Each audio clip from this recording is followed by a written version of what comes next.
Acho que se eu tivesse um tanquinho aos 22 anos, nunca teria feito duelo de titãs. Teria sido mais feliz na escola e quem sabe como seria a minha vida agora.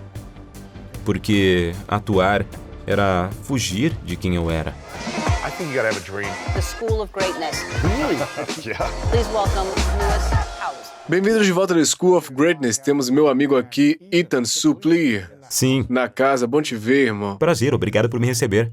Eu participei do seu programa mais ou menos 1 mês e meio, 2 meses atrás, e para aqueles que não sabem, você vá ver o programa dele, você fica em uma caixa de suor, eu fiquei pingando, cara. Sabe, então, sim, 100% Eu sim. devo ter perdido 3 quilos ali. Comecei a ter que fazer todas as fotos de mídia social antes, Isso é inteligente. porque eu ficava como se tivesse acabado de me exercitar, manchas gigantes de suor. Não sei o que acontece, porque agora estou sentindo uma brisa fresca e agradável. A gente ligou o ar-condicionado, Estamos né? gravando, então não é um conflito. De alguma forma, naquele estúdio, quando você aperta o botão de gravar, o ar-condicionado é desligado e você e eu geramos muito calor. É, a conversa é muito profunda, cara. É isso que E eu acontece. tava tipo... Não é o meu tamanho que faz isso, é apenas o nosso magnetismo interno. É, cara. Eu olhei e fiquei, cara, eu tô pingando.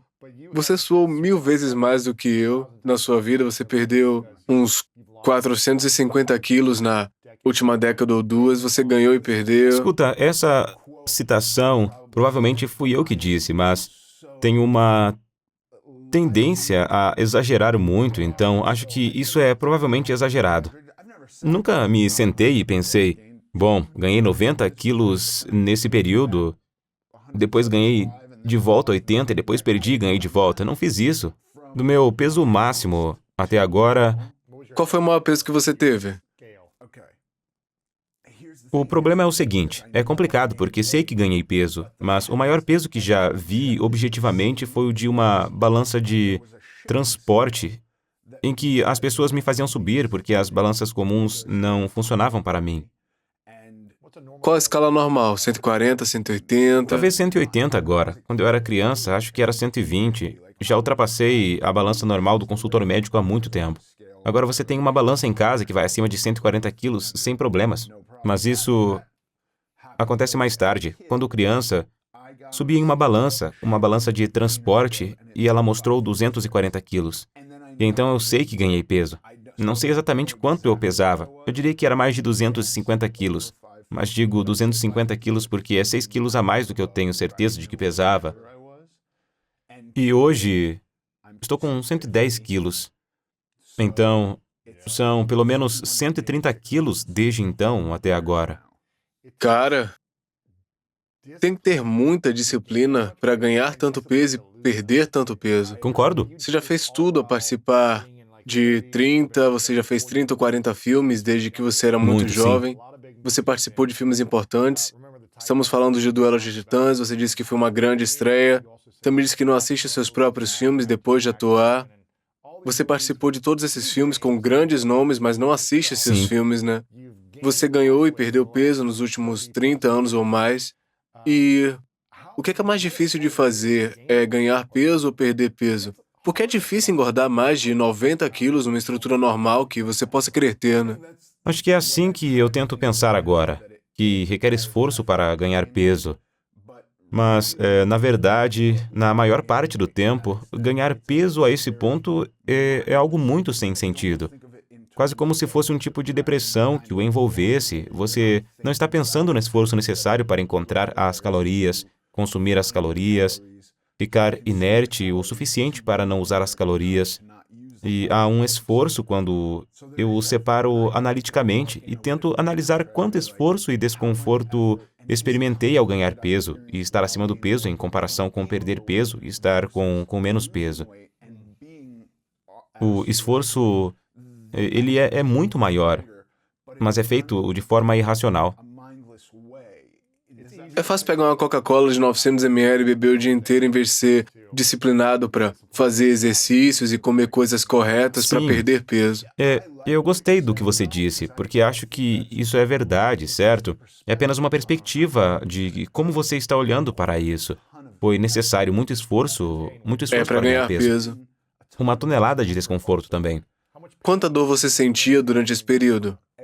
Todos os dias sinto dores constantes nos joelhos, nas costas e já tive hérnias de disco só de carregar muito peso.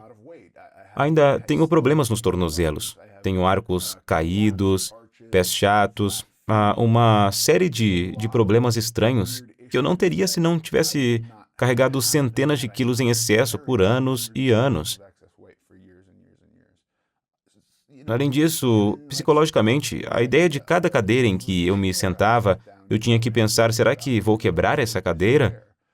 Tenho que me sentar com cuidado. Às vezes até empurrava a cadeira algumas vezes para testar a solidez, sabe?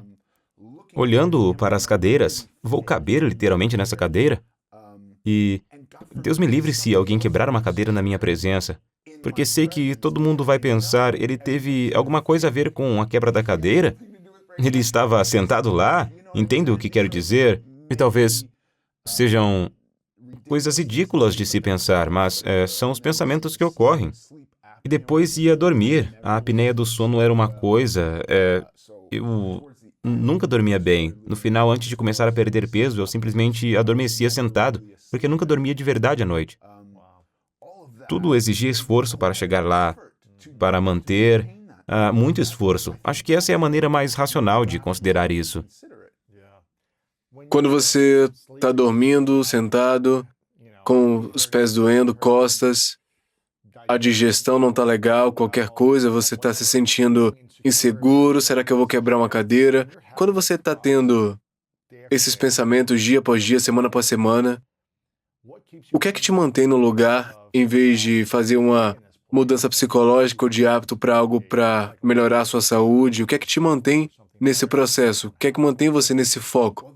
Bem, é por isso que eu disse que é um esforço irracional. Porque eu não estou tendo esses pensamentos.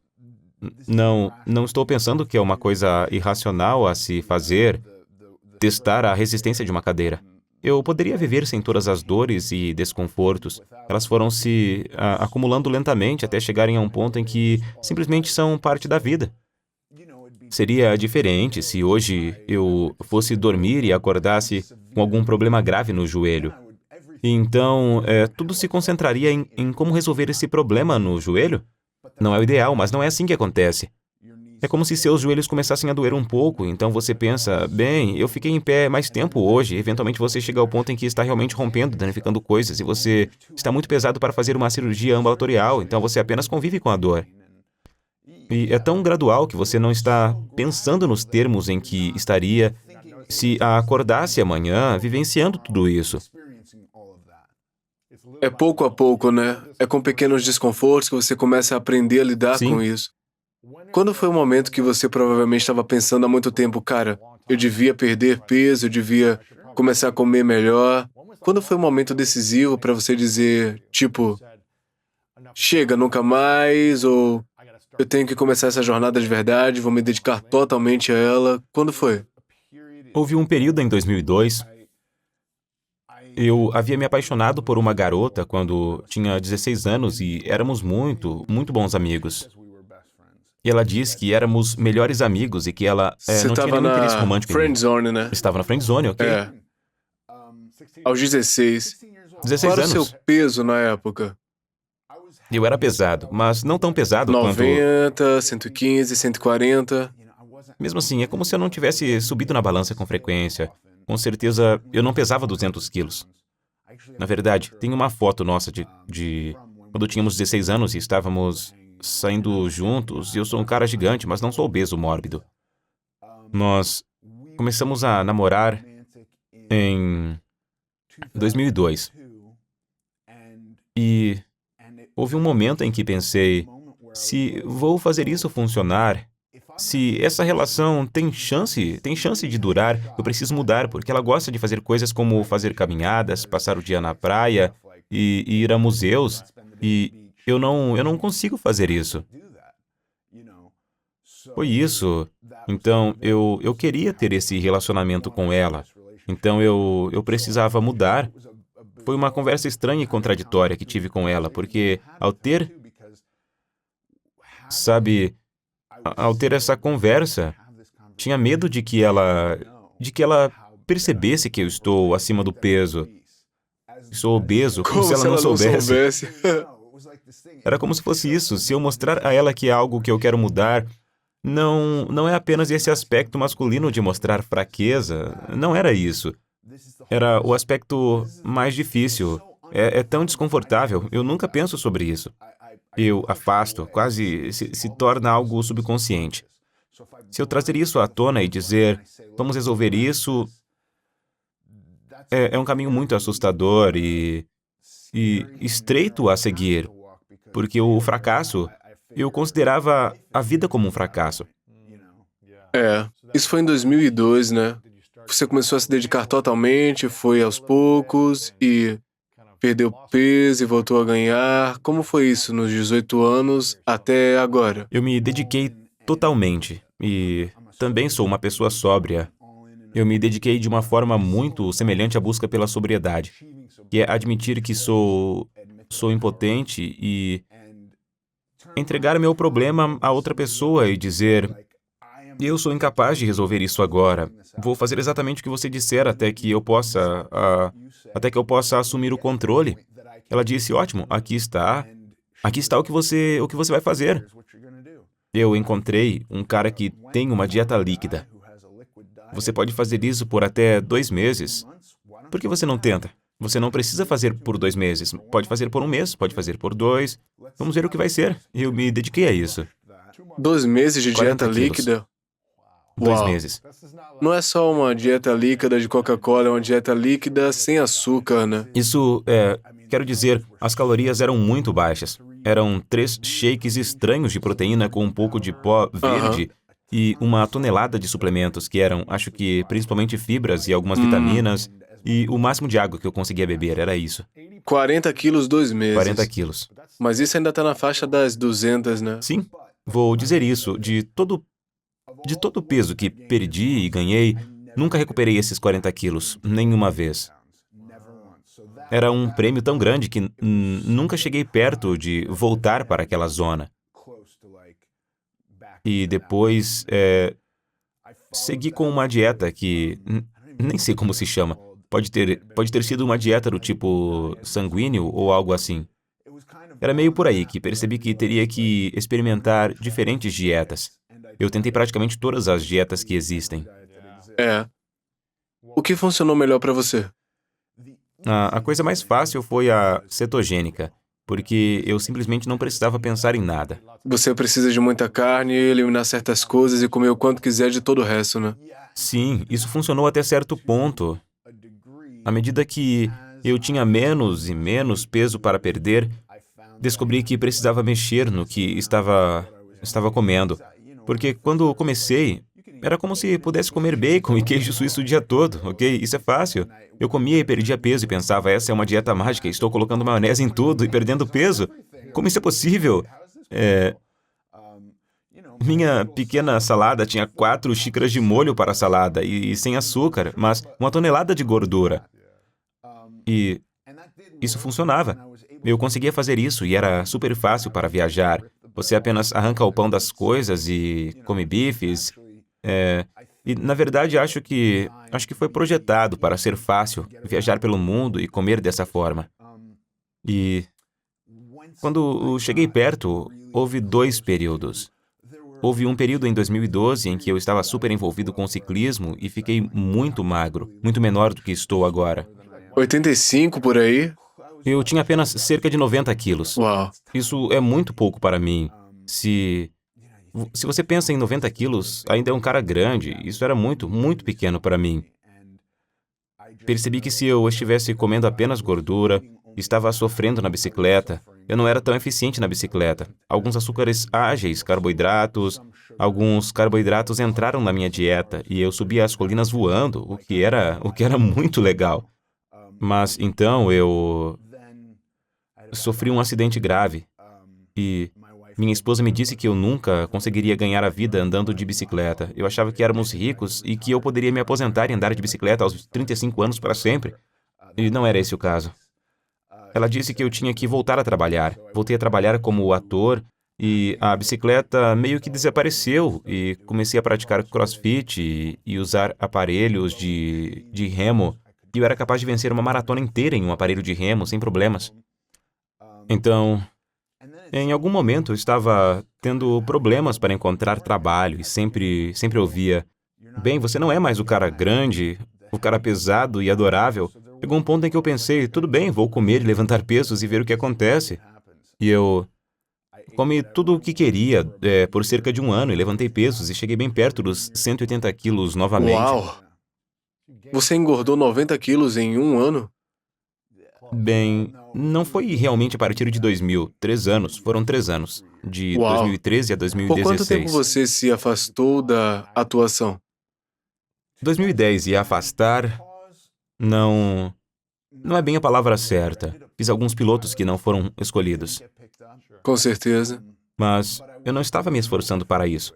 Era tipo, se eles me ligassem e dissessem: por favor, venha fazer esse piloto, eu faria. Certo, você não estava indo para audições. Não, eu estava apenas andando de bicicleta. E quantos filmes e programas de TV você participou? Eu nunca contei, na verdade não faço ideia. Mais de 50 por Sim. aí? Pelo Sim. menos, né? Depois de participar de tantos filmes, você ainda precisa fazer Sim, testes claro. ou você ainda faz Sim. testes? Com certeza. Caramba, mesmo que eles tenham visto o seu trabalho, eles sabem o que você pode fazer. Sim, às vezes é só uma questão do diretor querer ver se você é exatamente o que ele quer para esse projeto específico, ou agora que estou fisicamente diferente, como será isso? Sim, ainda tem que fazer uma audição. Quando você olha para trás, o que é que você acha que levou você a comer como um mau hábito? Um vício ou um processo de entorpecimento, alguma coisa mental que fez parte da sua vida por muito tempo, teve muitos eventos, momentos, algo que conectou tudo isso? Eu tentei fazer uma autoanálise sobre isso e cheguei ao ponto em que eu tinha 5 anos de idade, fui visitar meus avós em Vermont e a reação deles a mim. E se eu olhasse para uma foto minha aos 5 anos de idade hoje, veria apenas uma criança normal e saudável. Talvez as bochechas rechonchudas. A reação deles foi tipo: meu Deus, o que os seus pais estão fazendo com você? Você está um lixo. Isso está fora de controle, precisamos colocar isso sob controle. Minha comida favorita era lasanha, que meu avô sempre fazia para mim. Ele estava cozinhando quando cheguei. Eu sentia o cheiro e estava lá, visitando-os pela primeira vez sem minha mãe ou meu pai em Vermont. Super animado. A reação deles foi essa, então basicamente eles disseram: você não pode comer um segundo prato de lasanha. Naquele dia foi a primeira vez que peguei comida escondida e estava limpando a mesa e comendo a comida dos pratos deles. Ao mesmo tempo limpando e... Sim, apenas dei algumas mordidas porque não tinha permissão para isso. Peguei uma segunda porção e recebi um tapinha na mão como se não fosse... Aos 5 Sim, anos. isso é proibido. Você come o que mandamos. E no dia seguinte eles me pesaram logo de manhã, o que eu nunca tinha feito antes. Estavam me pesando, então foi tipo, ok, vamos fazer uma caminhada de 1,5 km, que é para o seu benefício. Isso fez várias coisas. Desenvolvi o hábito de comer escondido, desenvolvi o hábito de querer comer privado, e a ideia de que as pessoas me vendo comer não era bom. Também criou uma barreira estranha para eu simplesmente querer estar ao ar livre e ativo. Porque aos 5 anos, eu era muito ativo, correndo por aí. Quando isso foi imposto, quando foi um ponto de... Quase uma punição. Sim, não estamos considerando o quanto você está disposto a fazer isso. Não estamos dizendo algo que você gostaria de fazer ao ar livre. Estamos dizendo que você deve ir em frente. Era 1,5 km até a caixa de correio deles e 1,5 km de volta. Isso não era divertido. Era porque você estava gordo. E isso realmente empurrou a ideia de atividade física para outra coisa, como uma punição, onde eu simplesmente não queria mais fazer. Foi meio que essa confluência louca de novas estruturas mentais que eu construí, onde era como, bem, agora vou comer escondido e não vou fazer atividades. Quão inseguro a respeito do peso você se sentia enquanto envelhecia e começou a ver isso, ou alguém zombou de você, ou você percebeu que não podia fazer uma caminhada com sua namorada ou amigos, você ficou insegura a respeito disso, era mais tipo, isso aqui é o que eu sou.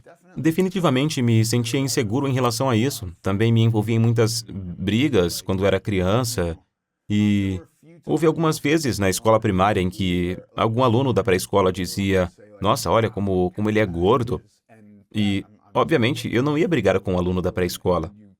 Você aprende que deve evitar crianças pequenas a todo custo, porque elas apenas veem algo e falam sobre isso.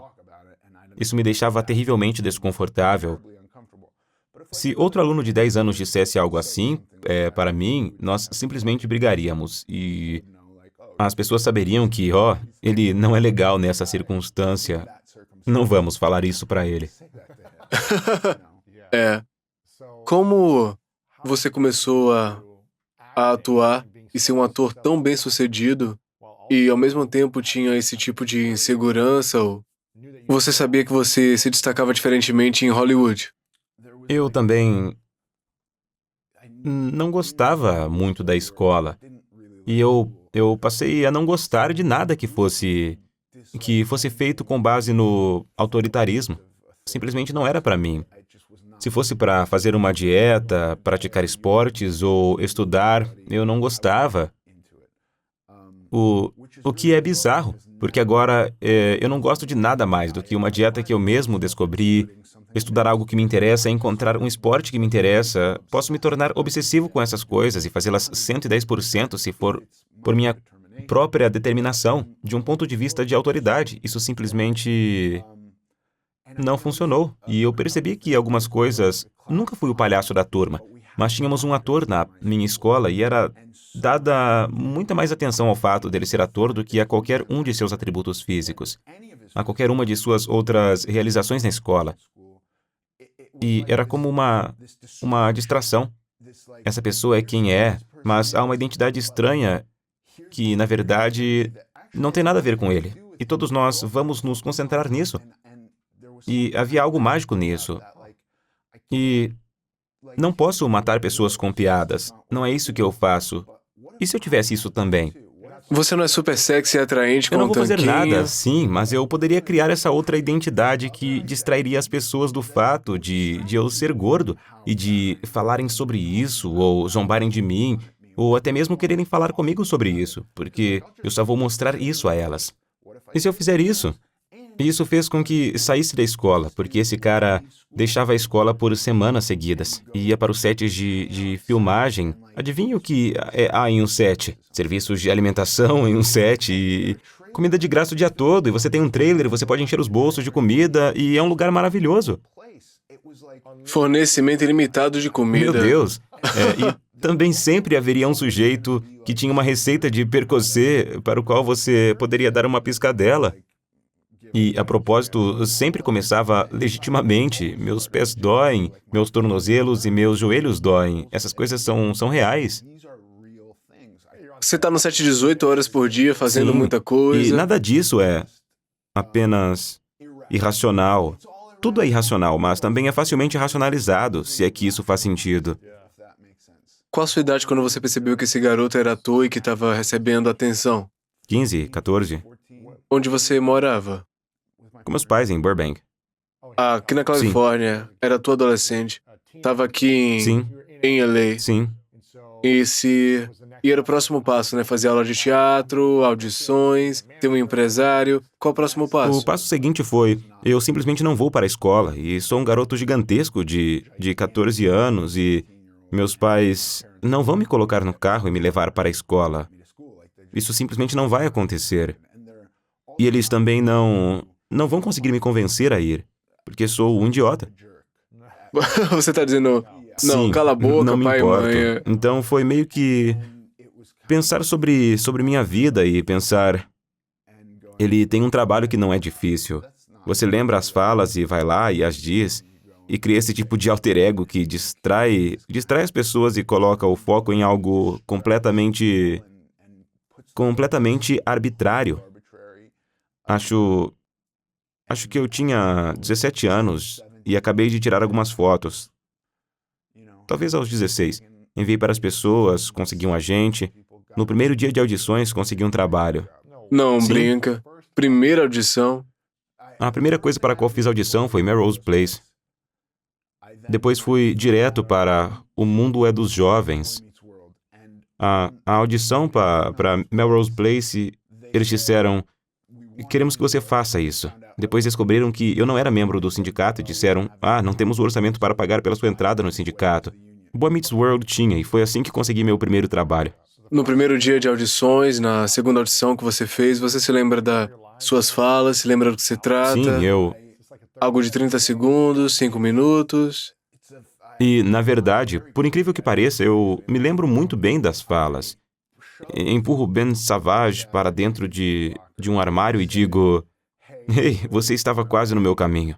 E ele diz alguma coisa, não me lembro do que ele diz, só me lembro do que eu digo. Então, o que você está querendo dizer, que eu sou gay? Ele diz: não. Então eu disse: ótimo, essa foi a audição.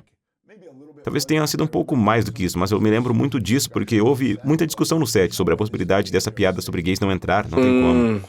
Naquela época era grande, né? Bem, não sei se ficaria no roteiro hoje em dia. Acabou ficando, os roteiristas gostaram e o estúdio e a emissora aprovaram e ficou no roteiro.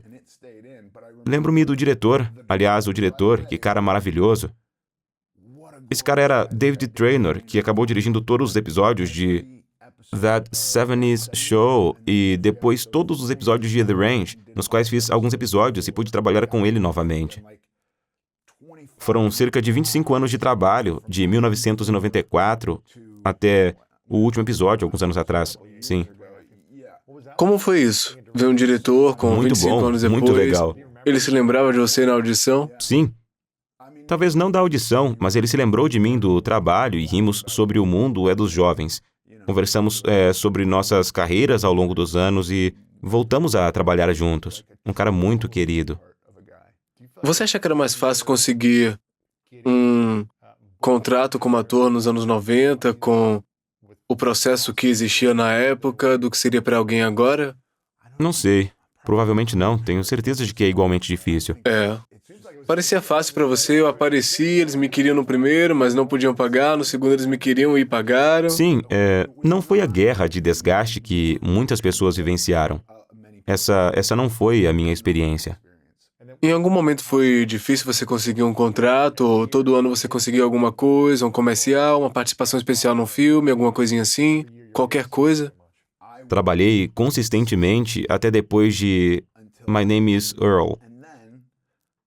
Então, para ser justo, eu não estava tentando trabalhar e ainda recebia ofertas de pilotos, e fiz vários pilotos que não foram escolhidos.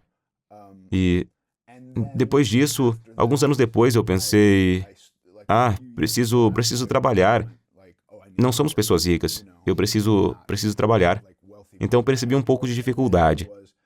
Mas, antes disso, no início da minha carreira, sabe, certamente havia coisas que eu queria fazer e não pude, mas na maior parte do tempo eu estava sempre trabalhando. E o que você acha que faz de você um ótimo ator e um ator tão procurado por 25 anos?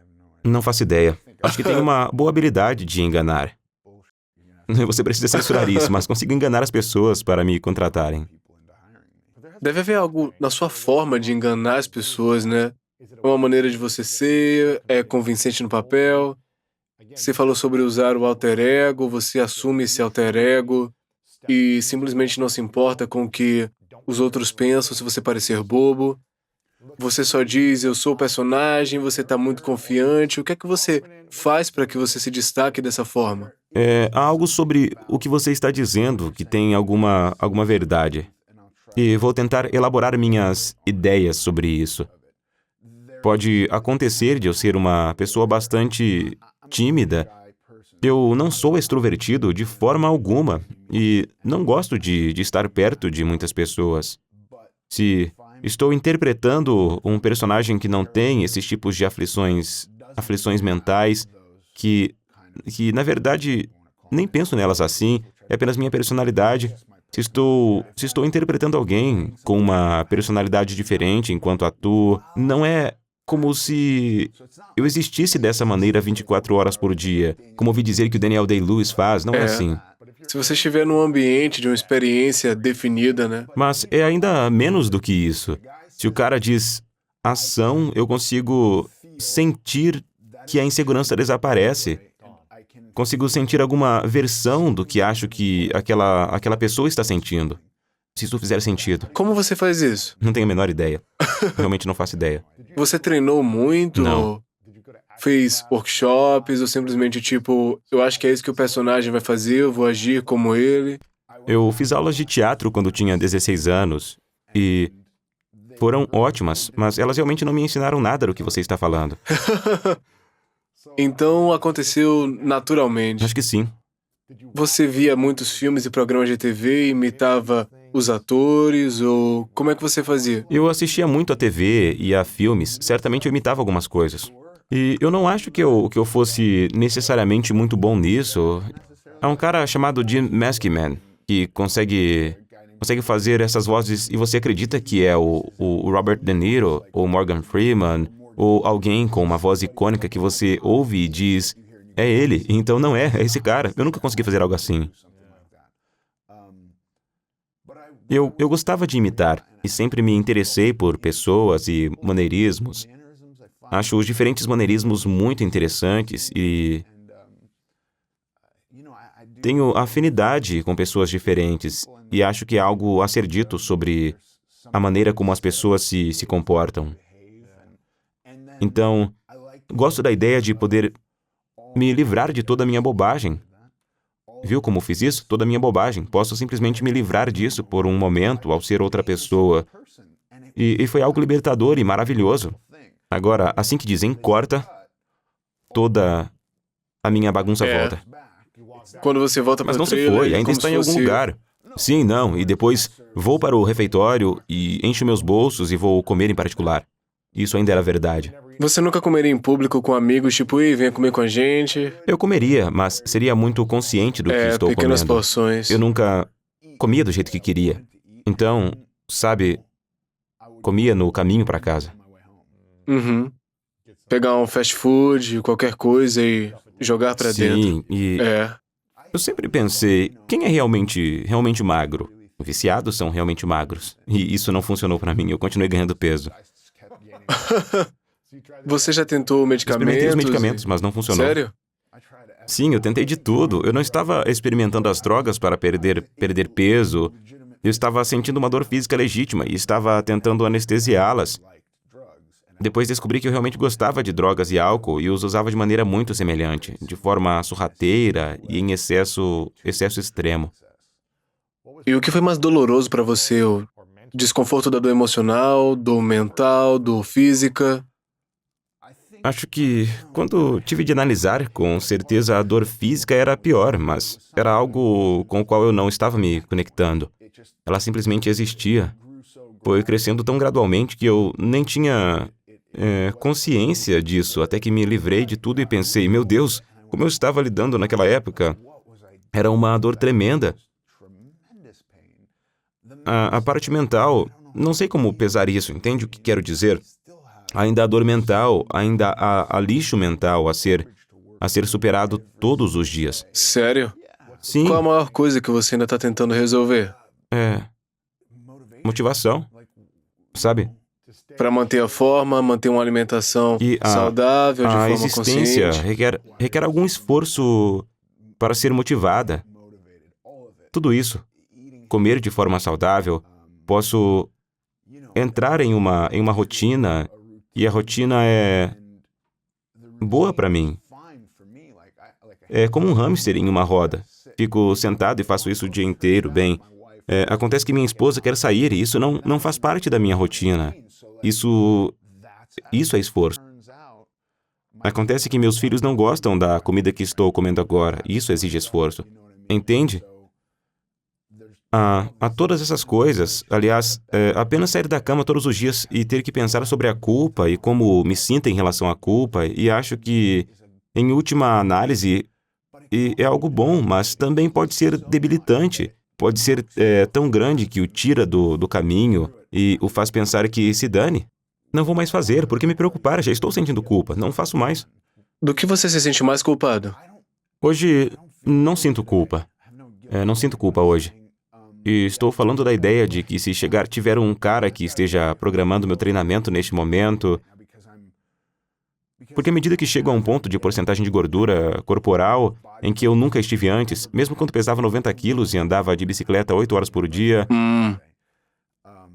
Você era o quê? Falso magro na época? eu não era nem mesmo magro apenas, pois 12% de gordura corporal em um exame DEXA não é gordura alguma. Você está muito abaixo da média. Estou tentando chegar a 8%, 9%, e cada um desses valores é muito, muito difícil. É muito difícil. Tem um cara programando treinos e a alimentação, e tudo está sendo programado no momento. Acho que cheguei a 13% por conta própria. Então foi tipo... Se eu for mais duro, estou perdendo massa muscular. Se eu for mais brando, não estou perdendo nada. Eu precisava de uma ajuda. Agora, reduzir para 1,5 grama de sal por dia, e para mim, meu Deus, eu fiquei tipo, bem, eu vou medir o sal em uma colher de chá, certo? É 1,5 colher de chá de sal, nada demais, mas é tipo... Não, cara, você também está adicionando molho de soja? Isso tem sódio. Você também está bebendo refrigerante diet? Isso tem sódio. 1,5 grama significa total. Vou me sentir culpado por isso. Houve um momento em minha vida em que eu me sentiria muito culpado por algo assim. E no final do dia, se eu percebesse que dobrei minha ingestão de sal, eu simplesmente diria... Bem, vou pedir uma pizza. Eu sou assim, cara. Uma mordida eu falo, uma caixa inteira de chocolate, de pizza, seja lá o que Não for. importa. Eu sou assim. Vou procurar a Krispy Kreme, comer a caixa inteira enquanto estiver bem Podia quente e comprar levar uma para a caixa viagem. Agora mesmo. Posso comer uma caixa de rosquinhas sem problemas. Neste momento, não vou comer. Estou tentando equilibrar a culpa e a vontade. Quero que a culpa me diga, tudo bem, você errou. Amanhã você vai fazer melhor. E é nesse ponto que a culpa funciona para mim. E por que você acha que caras como você e eu, quando a gente cruza essa barreira da culpa, de tipo, não deveríamos ter feito isso? Aquela coisinha, eu não deveria ter comido aquela coisa, porque eu disse a mim mesmo que eu não ia comer aquele pedaço de chocolate, agora eu comi. O dia tá arruinado, eu vou comer a caixa inteira, os chocolates inteiros, a pizza e... Por que você acha que caras como você e eu fazemos esse tipo de coisa? Eu acho que... Ao contrário de alguém que tipo, vou tomar uma mordida e me sinto mal, mas tudo bem. Aí que estou tentando me convencer analiticamente a ser isso. É um grande esforço. Isso é esforço, cara. Todo esforço. Acho que estou constantemente tentando me convencer a fracassar e, em seguida, tendo que me convencer do contrário. Acho que a mente ou qualquer parte disso... Tem um cara que fala sobre como há 1000 de nós em cada um de nós e cada um tem uma missão. A missão de um cara pode ser a caixa de donuts. Quer você dê ouvidos a essa voz ou não, há uma parte de você que está pensando como isso não é válido. Coma. Sim, essa é uma parte válida de você. Estou tentando seguir essa voz agora. Acho que há sempre essa constante. Vamos desviá-lo. Vamos desviá-lo. Isso está ganhando todas as vezes. A parte de mim que é como o viciado que está constantemente procurando oportunidades. Talvez se ele se esforçar um pouco mais na academia hoje, ele se machuque e precise de uma cirurgia, então poderemos conseguir algumas drogas. Na verdade, acho que isso faz parte. Você tem que dizer, não, eu não vou exagerar. Não vou me machucar. Estou olhando para essas possibilidades futuras. A culpa pode ser a mesma coisa. A culpa pode ser como, bem, você estragou tudo. Estrague tudo de uma vez. Não importa, você já estragou. Mas não completamente. Então vou considerar isso uma vitória. E é uma vitória. Então é uma grande vitória para o time. Todos os bons lados dentro de mim estão se alegrando. Eles estão indo e todos os lados ruins estão tipo, droga, ele nos venceu novamente. No que você pensa de manhã antes de começar o dia, quando acorda? Porque eu acho que as pessoas, em geral, pensam em comida, pensam em açúcar, em comer saudável ou mal. Acho que faz parte da composição, especialmente hoje, né? Com dismorfia corporal, redes sociais, influenciadores, filtros. Acho que as pessoas estão obcecadas. O que é que você pensa para se preparar para um dia que seja saudável para você? Um dia bom? Nunca é no dia anterior. É sempre com dias de antecedência. Se eu tiver 3 dias de comida sobrando, é quando começo a pensar, ok, Como será a próxima rodada de comida? Como assim? Restam 3 dias? Se chegarmos à sexta-feira e eu ficar sem comida no domingo, eu começo a pensar, ok, eu tenho que descobrir o que eu vou comprar na loja. Tipo comida na geladeira? Sim. Entendi. Quais produtos eu vi na semana passada? Agora são bananas, mirtilos, o que está na estação? Que vegetais estou com vontade de comer agora? Vou comprar carne magra ou vou fazer uma compra de peixe? Com alguns dias de antecedência. Talvez eu não vá ao supermercado, mas vou ao supermercado com pelo menos 48 horas de comida em casa. Nunca vou à loja com fome. Faço as compras e a comida para o dia seguinte sempre é preparada um dia antes. Ou a comida para o dia em questão. Não sei se falei de forma confusa. Ela tá preparada um dia antes de Sempre. você comer, né? Tá pronto pra ser consumido. Você não precisa pensar de última hora, tipo, É ó, uma sentença tô com de morte fome, pra vou mim. comer. Então você planeja sua semana pra que a nutrição seja boa, Sim. né? E isso ajuda mentalmente, isso ajuda você a se preparar para o dia e não ter que se estressar tanto com os desafios Certo, que vão surgindo. Às vezes fico estressado. No ano passado eu estava muito tempo na Louisiana a trabalho. E por isso eu levava um dia inteiro de comida comigo no avião. Eu sabia que estava seguro durante o dia. O dia, até você chegar lá. Bem, até mesmo seguro depois de chegar lá, porque tenho comida para quando estiver lá. Na minha primeira parada, pego o meu carro alugado e vou ao supermercado. Essa é a primeira coisa que vou fazer. Não estou fazendo isso com fome e não estou fazendo isso quando estou sem comida. Estou fazendo isso para que eu nunca chegue a esse ponto. E o que acontece quando você vai ao supermercado com fome? Eu simplesmente tomo decisões ruins. Inevitavelmente, eu encontro algo no meu carrinho que não planejava comprar e, de alguma forma, está lá. Ou eu compro, estou desempacotando e penso, eu não ia comprar isso. Por que comprei isso? Por que estou comendo isso agora? Comer agora mesmo O antes que de está pagar? acontecendo aqui? Porque já acabou, né? Você acha que isso é uma obsessão? Ou todo mundo devia pensar Não. assim? Ou é só para as pessoas que você acha que precisam realmente cuidar da saúde? Eu ouvi falar, há um grande movimento no momento, a alimentação intuitiva, que eu acho que é como você deve se alimentar, que parece ser a maneira mais racional de comer. E isso não funcionaria para mim. E isso não é algo em que eu possa ter sucesso no momento, mas nem todo mundo é alcoólatra.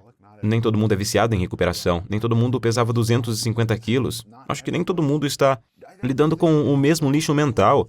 Somos todos únicos, somos todos diferentes nesse sentido. Tenho certeza de que você poderia agrupar grupos e dizer que essas pessoas são semelhantes nesse sentido. Tudo bem. Mesmo que você divida as coisas, encontrará muitas diferenças. Eu nunca pensaria que alguém precisa fazer o que eu faço. Mas eu sugeriria que se você se encontrar no mercado e continuar colocando coisas no carrinho que não planejava comprar e depois comer, tente experimentar ir ao supermercado com o estômago cheio. Coma e depois vá ao supermercado e veja se consegue seguir seu plano. Isso é tudo. Se não estiver tendo esse problema, não precisa nem pensar nisso. Você tem filhos, né? 4. 4 filhos. Qual a idade deles? Puxa, a mais velha tem 24 anos e a mais nova tem 13. Que conselho você daria aos pais de crianças nos dias de hoje sobre como devem ser, sua energia, seu estilo de comunicação com filhos em relação à alimentação, nutrição, com base no que você já viu que não funcionou na experiência pessoal? Talvez tenha outros fatores também, seus avós dizendo a você fazendo essas coisas, eu tenho certeza que tem outros fatores. Mas que conselhos você daria aos pais que criam filhos saudáveis em termos de nutrição e condicionamento físico? Em primeiro lugar, direi que fracassei em todas as coisas sobre as quais eu daria conselhos. Não que eu seja um fracasso, mas minhas filhas são incríveis. 2 estão na faculdade. As outras 2 são muito bem-sucedidas em suas escolas, crianças muito, muito boas, são bem ajustadas. Mas qualquer conselho que eu possa dar, eu também falhei e não o fiz da maneira que gostaria de ter feito. Mas a coisa mais importante é que li um estudo de um cara que veio do Harlem que falava sobre o número de palavras que são ditas às crianças em uma idade muito jovem e como isso pode influenciar a vida delas. E essa é a única coisa em que não falhei. Eu conversava muito com minhas filhas, lia para elas, conversava com elas e me sentava e conversava com elas sobre qualquer coisa que quisessem. Obviamente, todas são meninas. Então, houve momentos em que surgiram coisas e eu disse, é melhor você falar com a mamãe sobre isso, porque eu realmente não sei sobre. Isso aconteceu, mas na maioria das vezes, eu apenas conversava com elas e não tinha medo de usar palavras que elas não entendessem e com certeza me certificava de que elas sabiam do que eu estava falando. Que elas não entendessem o que eu estava falando, então... muitas vezes elas simplesmente diziam, cala a boca, pai, você está apenas exibindo palavras grandes. E assim terminava a conversa. Mas eu cresci em uma família onde a alimentação era muito restrita. Nunca havia álcool em casa e as drogas eram um tabu. Acabei tendo maus hábitos com cada uma dessas coisas. Então, logo no início, minha esposa e eu... É claro que todos os três são meu maior medo para minhas filhas. Se minhas filhas se envolvessem em qualquer uma dessas coisas, não sei como reagiria. Não sei como, mas me partiria ao meio e me transformaria em uma poça gigante de tristeza e desistiria da vida. A culpa, posso afirmar que seria uma culpa insuperável, que me faria dizer, esqueça, acabou, estou arruinado. E para evitar isso, tentamos fazer essas coisas não serem um tabu, ou pelo menos reduzir o tabu o máximo possível. Ninguém será punido. Sério? Isso é legal. Nossa casa é uma área segura. E como fazer isso de uma forma que não seja um tabu, mas seja como, ok, se minha filha está comendo 3 baldes de sorvete todo dia, vamos conversar, né? Vamos ter... Escute, é aí que eu diria que falhei principalmente com a comida. Porque, da mesma maneira como eu cresci, onde acho que a tentativa de influenciar minha alimentação, minha mãe fazia compras em lojas de alimentos saudáveis antes de serem populares. Quando havia hippies, buscadores e pessoas que estavam claramente morrendo de câncer, e lá no Erewhon, havia poeira em tudo e as Kardashians não iam lá. Não foi legal. Era como um lixão quando eu era criança. E era lá que minha mãe fazia compras porque queria comprar alimentos saudáveis para me dar. E minha reação foi, bem, vou comer o máximo possível de comida não saudável. Também falei nesse sentido, de que as crianças não comiam coxas de frango porque eram gordurosas. Só vamos comer peito de frango e nenhuma delas gostava disso. É como azar o seu, foi o que comprei. E não fiz isso bem. O que parece é que estou conseguindo administrar um pouco melhor. Agora nós temos 2 filhas na faculdade.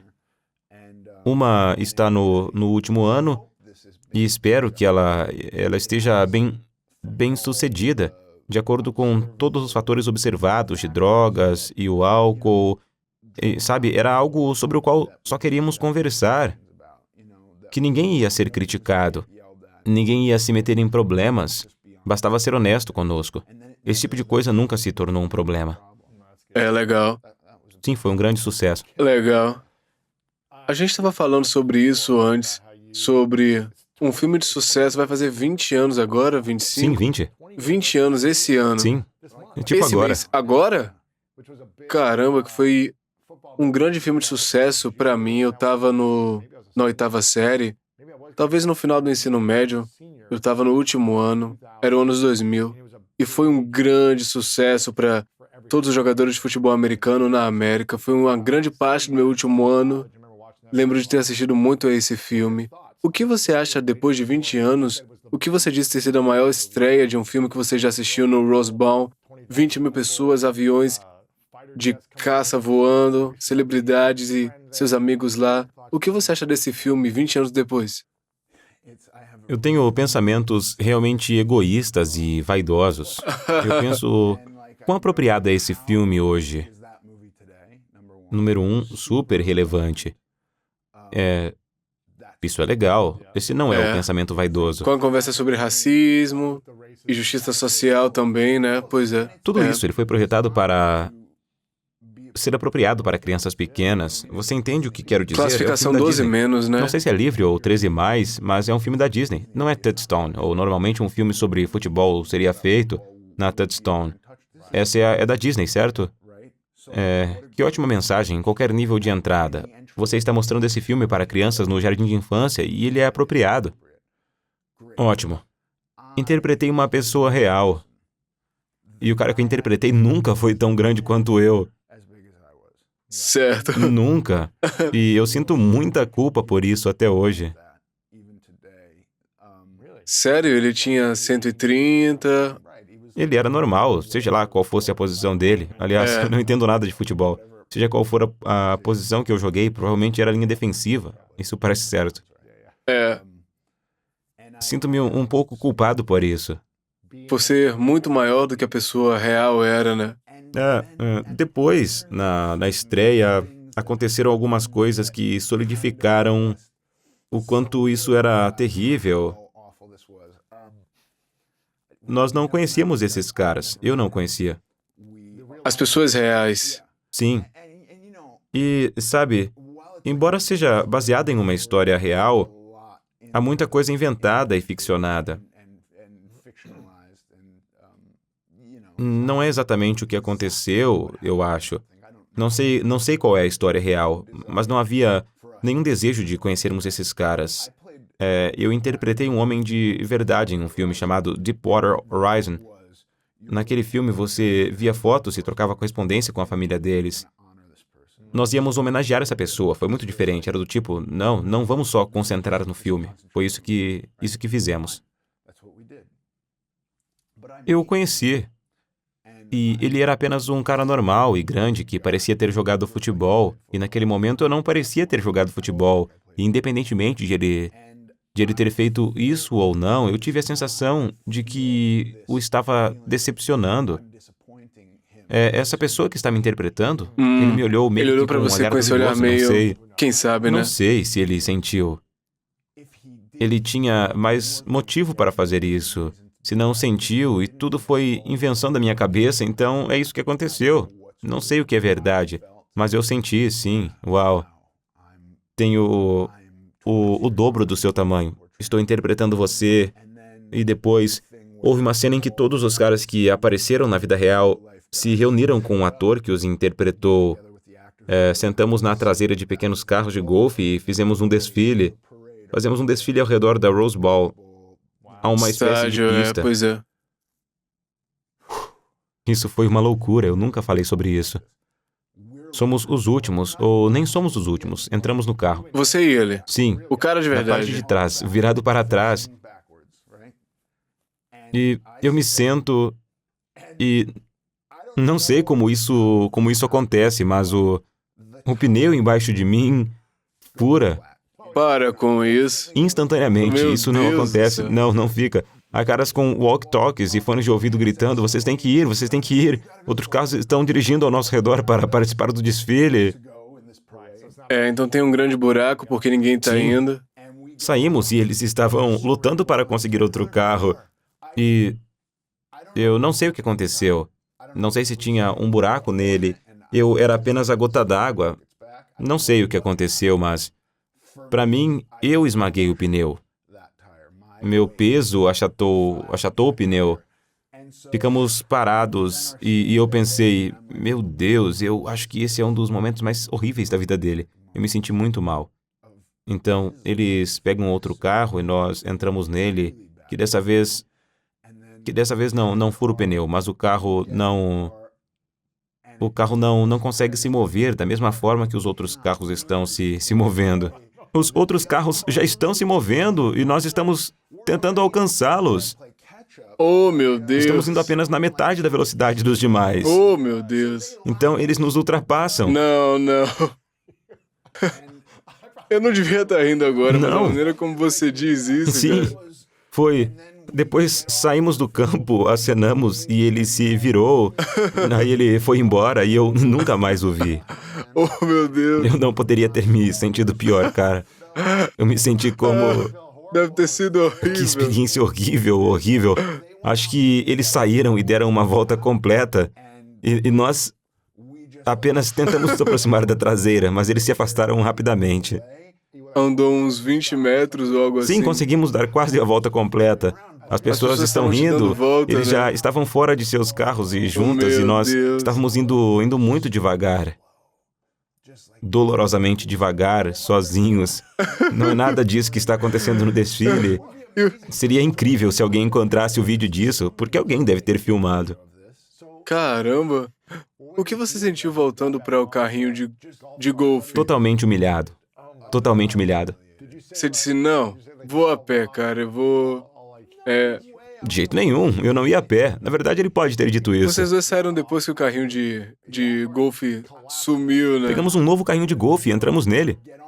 O que deve ter parecido uma eternidade, né? Mas deve ter sido 60 segundos Algo do depois. gênero. Então entramos no carro. Claramente estávamos apenas caminhando lentamente em nosso carrinho de golfe. Como você explica isso, né? Foi horrível. E senti uma culpa enorme por isso. Oh, meu Deus. Ainda me sinto um pouco culpado por isso. Você disse algo pra ele depois? Ou como foi se vocês tivessem parado, tipo, acenado e ele seguiu o caminho? Não. Na verdade, acho que ele faleceu alguns anos atrás. É uma pena também. Caramba. E eu não sei o que eu poderia ter feito, mas sinto muito pelo cara. Esse foi um dos momentos mais humilhantes da sua Sim, carreira com de certeza. ator? Qual foi um dos momentos de maior orgulho na sua carreira? Fiz um programa de TV chamado Chance, que estava no Hulu, e curiosamente Stephen King ficou obcecado por ela e começou a tuitar sobre mim. Fiquei muito orgulhoso com isso. Foi o fato de ele estar tweetando ou o fato do seu desempenho que você Sim, sentiu? eu me senti orgulhoso disso. Eu estava interpretando um cara muito inteligente e durão. Eu nunca tinha feito isso antes, eu estava me sentindo. Durão ou inteligente e durão? Ambos. Foi tipo um problema? Ou... Ele era um cara, vamos lá, era um pouco palhaço naquele filme. Entendi. Talvez esse cara fosse durão, mas não era inteligente. Entendi. Inteligente e Sim, forte. e capaz de todas as coisas. Em forma? Naquele momento, eu ainda estava bem pesado. Essa foi uma fase bem no meio do período em que eu comia o que queria e levantava pesos. Eu tinha muito mais Era músculos. grande, é. Mas eu também tinha muito mais gordura e sempre me orgulhei disso. Achei que foi um programa muito, muito legal. Você já ficou frustrado por se sentir rotulado em algum momento? Você já sentiu tipo, eu queria esse papel, mas eu nunca vou conseguir? Nunca me senti frustrado por ser um tipo de personagem, porque eu estava trabalhando e, enquanto eu estivesse trabalhando, tudo estava bem. Mas houve um papel de um livro chamado Uma Confraria de Tolos, no qual eu realmente queria interpretar um personagem. Também teria sido apropriado, porque ele era um cara acima do peso. Houve várias ocasiões em que me lembro que, em um determinado momento, John Cusack ia usar uma prótese de gordura e fazer o papel. Depois Will Ferrell ia usar uma prótese de gordura também. Houve uma versão do roteiro que eles estavam interessados em que eu fizesse. Acho que o Chris Farley ia fazer o filme logo antes de falecer. Então houve um momento em que eu havia um certo ímpeto em interpretar aquele papel e então tudo desmoronou. E sempre se desfaz. Acho que seria um filme muito legal. Eu não seria adequado para ele hoje. Além disso, ele é mais jovem do que eu. Isso foi quando eu tinha 20 e poucos anos. E qual foi o momento em set em que você estava envolvido na cena, assistindo, ou o que quer que fosse no set, você pensou, tipo, cara, esse foi o melhor momento de atuação que eu já presenciei? Você se lembra de algum ator específico, famoso ou não, na cena, ou talvez tenha sido algo que você fez no filme em que você pensou, tipo, uau, isso mexeu com você? Ouça, eu já participei de alguns filmes muito, muito bons, com atores muito, muito talentosos. Trabalhei com Edward Norton algumas vezes, com Denzel Washington algumas vezes, com Leonardo DiCaprio e Jonah Hill. E trabalhei com ele em vários filmes. E o vi fazer uma atuação realmente incrível. Todos esses caras são muito capazes. Curiosamente, assisti a uma cena no final de um filme que, segundo todos os relatos, é uma comédia boba e violenta, da qual eu participei. E A atriz principal do filme estava fazendo um trabalho de atuação que, na minha opinião, era impressionante. Seu nome é Betty Gilpin e ela está em um programa de TV chamado Glow. O de luta livre feminina? Fizemos um filme chamado A Caçada. Ela foi muito boa em todas as cenas em que estive com ela. Assisti uma cena no final do filme em que fiquei realmente impressionado com ela, da maneira que você está falando. É isso que me vem à mente agora. Talvez seja também o filme mais recente que eu tenha lançado. Portanto, assista-o no pay-per-view, mas também estou sendo sincero. A Caçada? Sim, Trata-se de caçar pessoas? sim. É um tipo de comédia ridícula. Na primeira cena na floresta, 5 pessoas morrem imediatamente. Sim. Eu vi esse filme. Sim, e essa garota... As coisas Quem é ela? incríveis. Ah, Ela no é a final, a garota cena de principal. luta. Não apenas da cena de luta. Antes da cena de luta, quando ela está no bunker e conversa com o cara, ela faz coisas que você pensa... Que diabos você está fazendo? E é muito legal. Interessante. Você estava no set vendo o filme? Não, Você viu a tomada depois, né? eu vi um take. Não assisti ao filme inteiro, mas vi aquela cena e pensei... Cara, essa garota está fazendo uma coisa muito fora do comum. Sério? O que você acha que foi a maneira dela que tornou tão especial e memorável pra você? O fato é que, na outra vez em que fiquei impressionado assim com o duelo de titãs, foi o Ryan. Eu me lembro dos titãs, sério. Esse foi um momento de destaque pra ele também, né? Ele tinha feito várias coisas. Participou do Mickey Mouse Club com Britney Spears e Justin Timberlake. Eu não sabia. Ele era um ator infantil completo. Depois fez o Jovem Hércules, ou algo do gênero, durante anos na Nova Zelândia. Ele era magrinho no Duelo dos Titãs, né? Ele era o mais jovem, o único que era realmente um adolescente, eu acho. Sério? Sim. Estávamos sentados com o diretor Boaz e Ryan, conversando sobre as cenas e sobre o clima geral. E Ryan disse... Só para vocês saberem, aqui está uma coisa sobre meu personagem. Boaz disse, do que você está falando? Isso vai atrapalhar muito, você não pode fazer isso. E Ryan diz, não, é só uma distração, me diga e eu não farei. Mas eu realmente sinto que é coisa a fazer. E, em seguida, ele passa a ser um dos personagens mais interessantes do filme, sem ter muitas falas. E ele está fazendo coisas que não distraem em nada, mas que fazem com que você olhe para ele e se interesse. Acho que é isso que Betty está fazendo em A Caçada. Há uma coisa... Veja bem...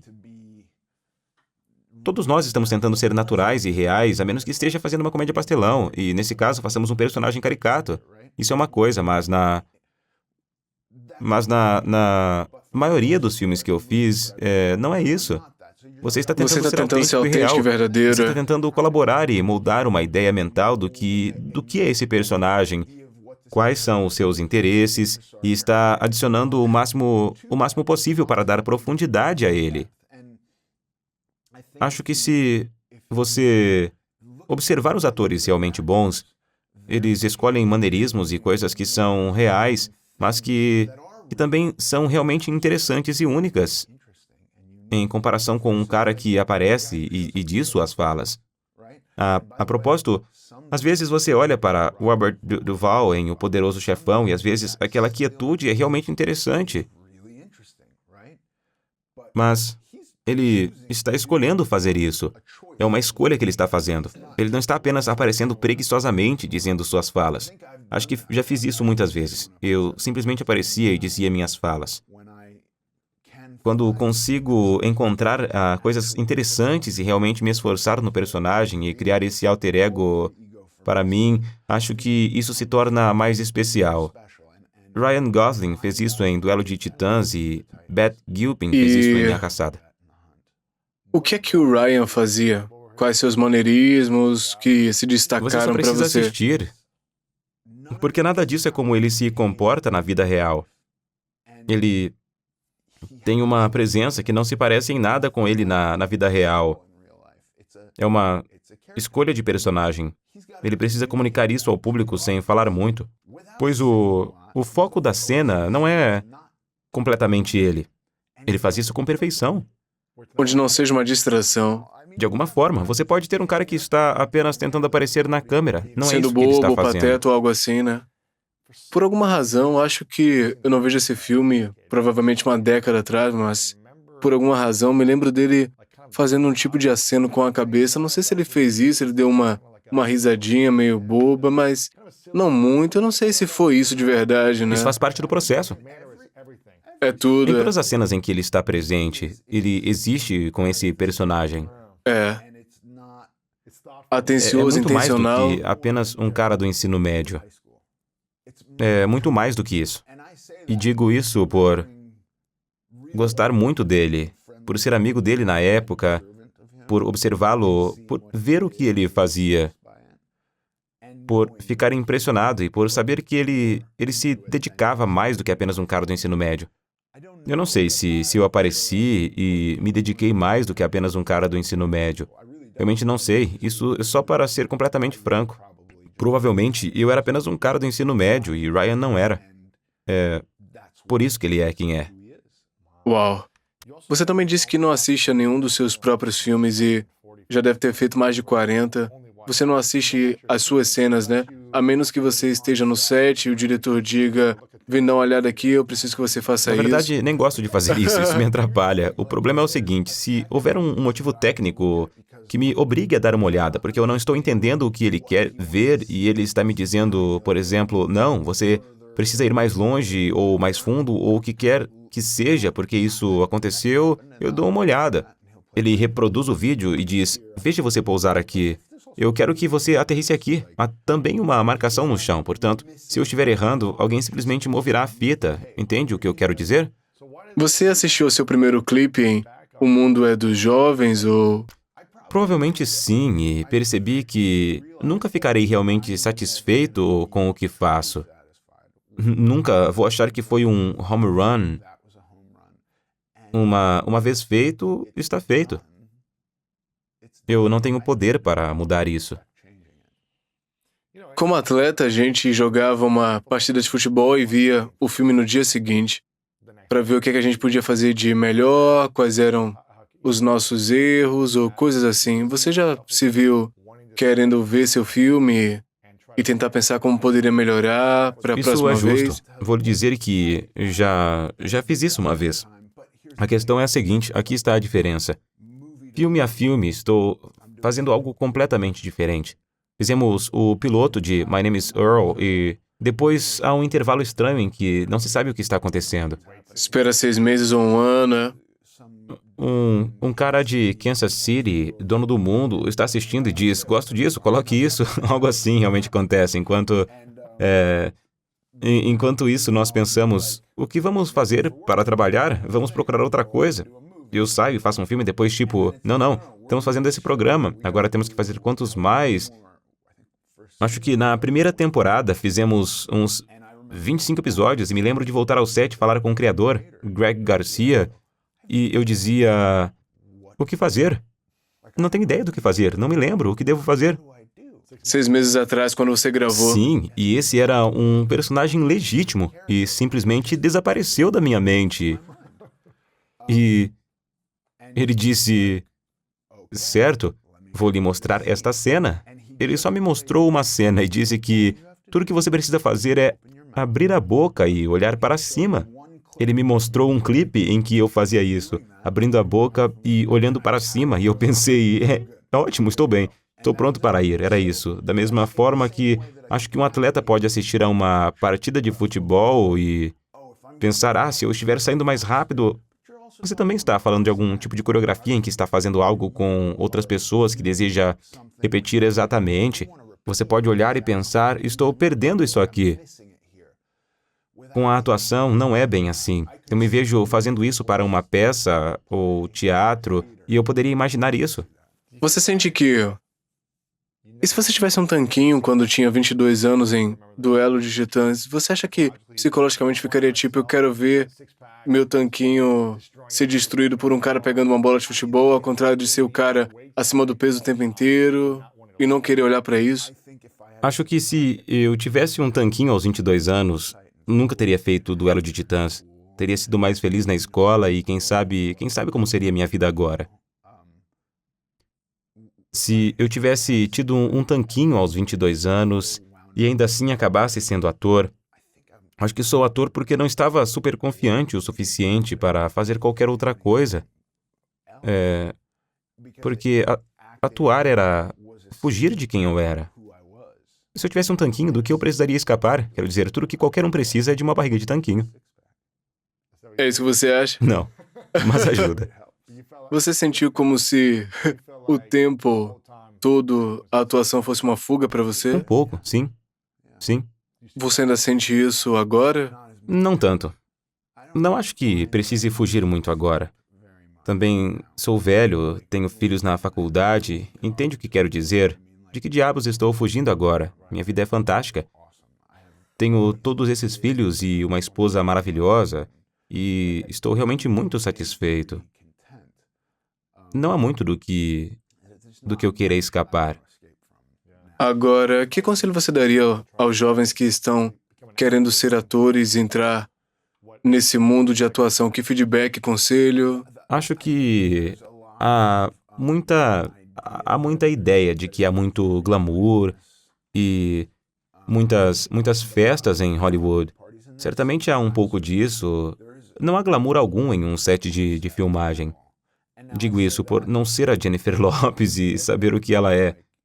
Talvez ela tenha algum glamour e possa encerrar as coisas se estiver tendo um dia de cabelo ruim, porque isso é uma parte muito importante de sua presença. Eu não sei, nunca trabalhei com ela ou com alguém de sua importância dessa forma. Nunca vi glamour em um set, a menos que seja o que estamos filmando. Então, é tudo besteira, é tudo fantasia. Não é glamour de verdade, é uma fachada. Isso não faz parte do filme. É como os caras da construção civil, com câmeras e equipamentos pesados. Na sua cara, sempre vacidade. Você tem maquiagem e uma fantasia que não se encaixa exatamente com as roupas reais. E entende o que quero dizer? Há muita coisa acontecendo que faz com que você esteja constantemente ciente de que isso é uma fantasia, não é vida real, é falso.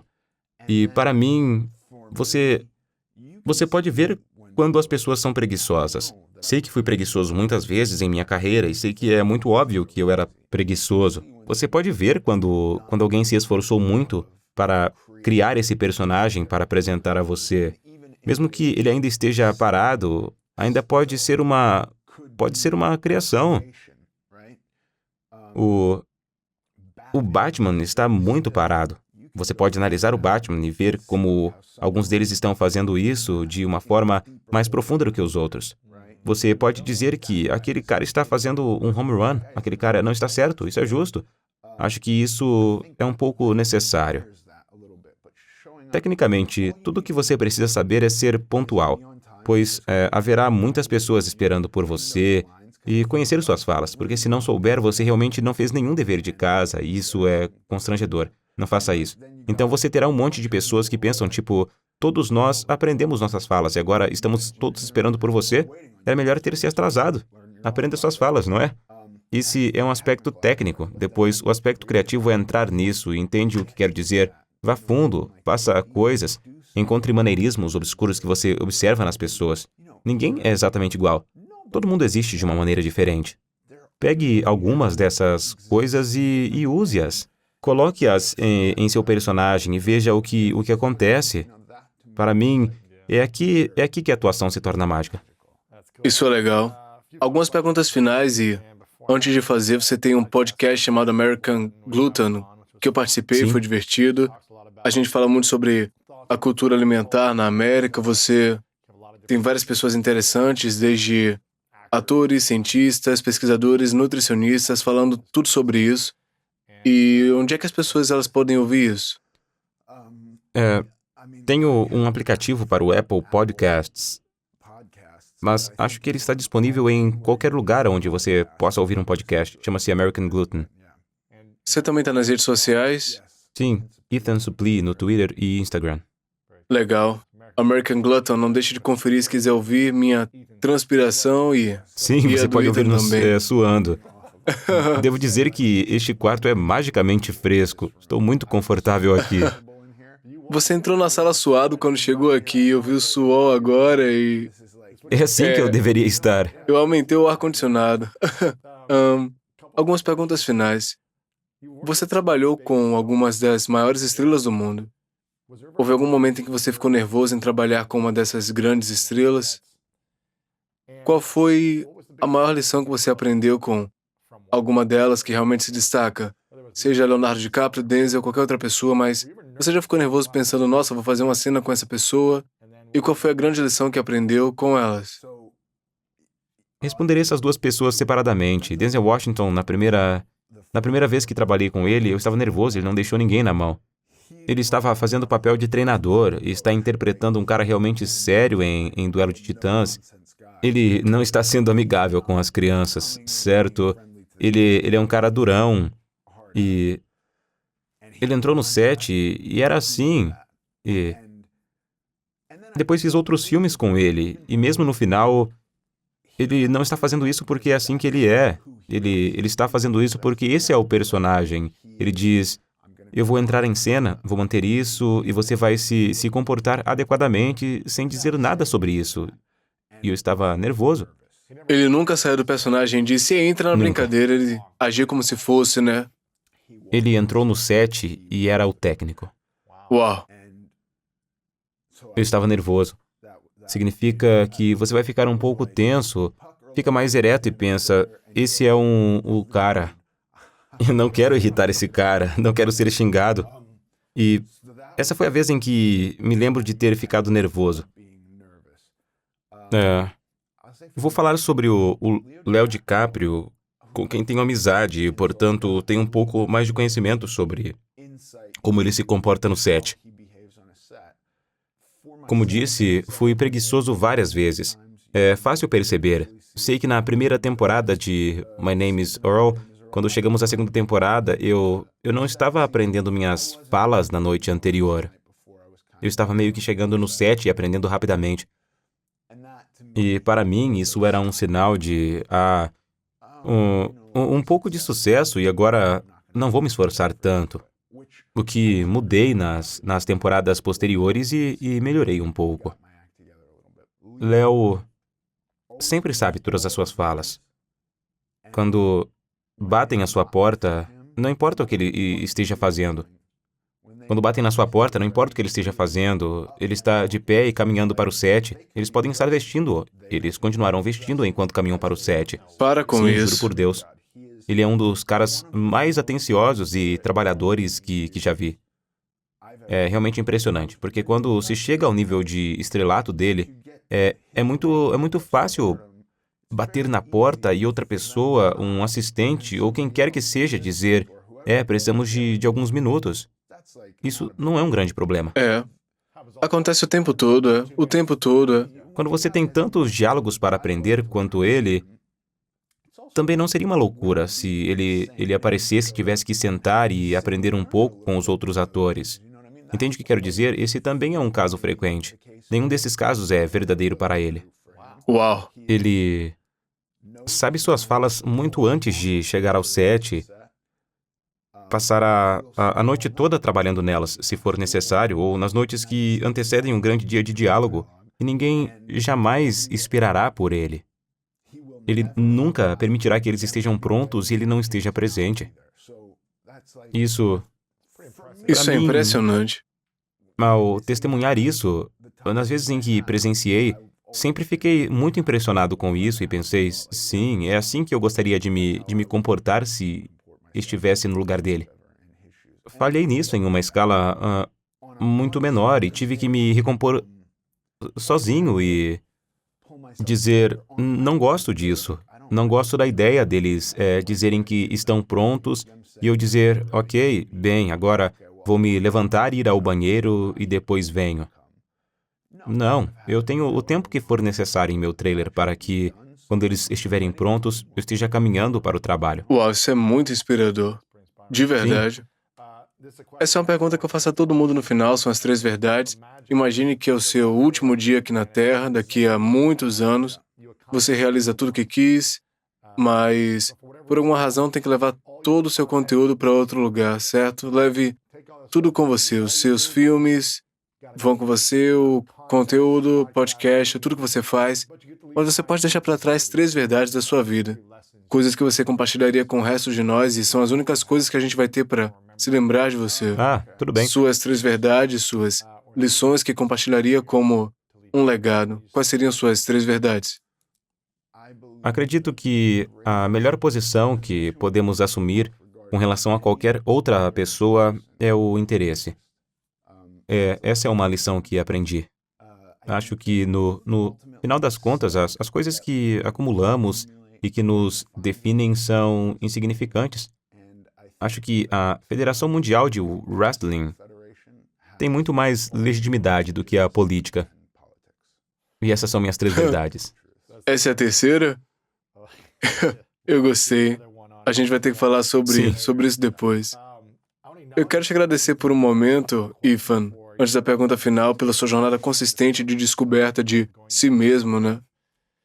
Indo no caminho de fazer coisas difíceis e não se perder no caminho, como você se perder e continuar dizendo, eu tenho que ser consistente com isso, porque pode ser difícil desviar e voltar, né? Então, você é responsável pelo que você está fazendo seu podcast, está sendo aberto sobre isso. Eu acho que é inspirador ajudar outras pessoas no mundo que podem estar lutando da mesma forma. Eu te agradeço por se abrir constantemente e permanecer consistente Obrigado. com sua visão. A gente precisa de você perto e saudável, né? Sou grato por tudo. Essa é a última pergunta, então. Qual a sua definição de grandeza? Acho que a grandeza é a superação de obstáculos. Sejam eles quais forem. Acho que até mesmo apenas a busca pela superação dos obstáculos é a grandeza. Não é necessário que você tenha vencido a corrida ou mesmo terminado a corrida, mas o fato de você estar nela, eu acho que é grandeza. Meu amigo, muito obrigado, cara. Obrigado a você. Obrigado por me receber. Eu vou de 2012 pra agora. Em 2012, Ok. eu era um falso 10, honestamente. E dizer que me amava porque outras pessoas me validaram muito. Eu era a nova garota gostosa do YouTube.